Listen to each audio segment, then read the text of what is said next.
Hello guys, welcome back to my live stream. So for today, I will be answering again some of your questions, and I chose three lucky questions today that I'll be answering. I asked you to ask me questions about ethics. So here goes the first question. It is from at Dr. Christina Yang. What is the relevance of your study in ethics for your chosen course or career? Well, values education is an important part of whole person education that focuses on instilling positive values and attitudes in students via the study and teaching of several key learning areas or subject, as well as the provision of relevant key learning experiences. Ethics, on the other hand, is based on well-founded moral norms that dictate what humans should do, generally in terms of rights, duties, societal advantages, justice, or special qualities. I believe that studying ethics is extremely important to my course since they both aim to help individuals become more responsible human beings. And also, I believe you cannot just merely teach values education without also teaching your learners about ethics.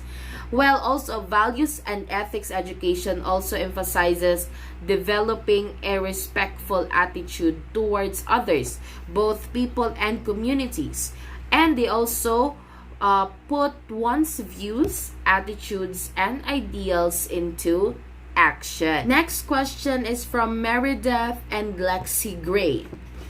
Which philosophical framework or principles did you find most helpful in determining the best course of action in making ethical decisions?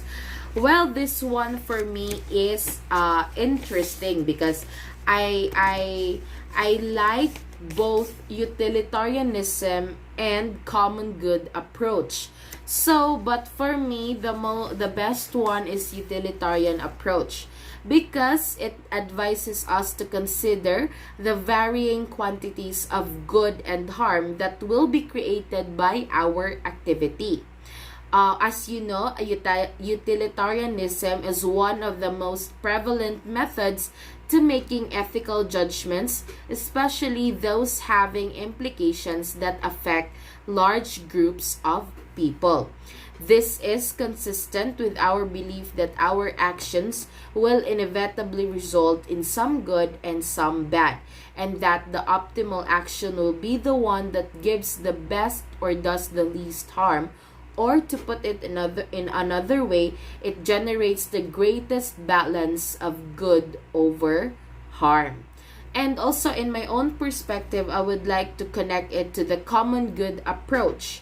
Because the common good approach argued that society should be guided rather by the general will of the people, which would then produce what is best for the people as a whole. So when I connect it to the utilitarian approach, I think when you do a utilitarian approach, you balance how much good and how much bad your decision will be. So you have to go with a decision that makes the least possibilities that will the least possibilities of harm. So when you do a utilitarian approach, I think you also have to think of the common good, because what if the common good connects with the decision that makes the least harm, because from the word it's for the common good. So yeah, that is my point, why I want to connect them both. Last question is from at Addison Montgomery. As a future professional, how would you promote and uphold making ethical decisions or courses of actions? So for me, as a future professional teacher, I would like to uphold making ethical decisions by acting ethically and be seen to act ethically. Because when you want to uphold or instill to others something, you have to first do it yourself, so that when you want when you want them to do that also, it would be easier, because they can see it in how you do things, how you act, and how you decide with things that are presented to you.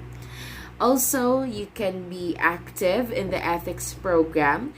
For example, you introduce the ethics training or be seen to be the person to speak about ethics. Lastly, you can also be the enforcer of the ethics program. When we say you enforce the ethics program, you punish violators, because of course it is in the ethics that we have to punish those who violate. So that ends my live stream for today. Thank you so much everyone for watching. I hope to see you to my next live stream soon. Thank you for the questions also. Dr. Chris at Dr. Christina Yang, at Meredith and Lexi Gray, and at Addison Montgomery. Thank you guys. See you. Bye.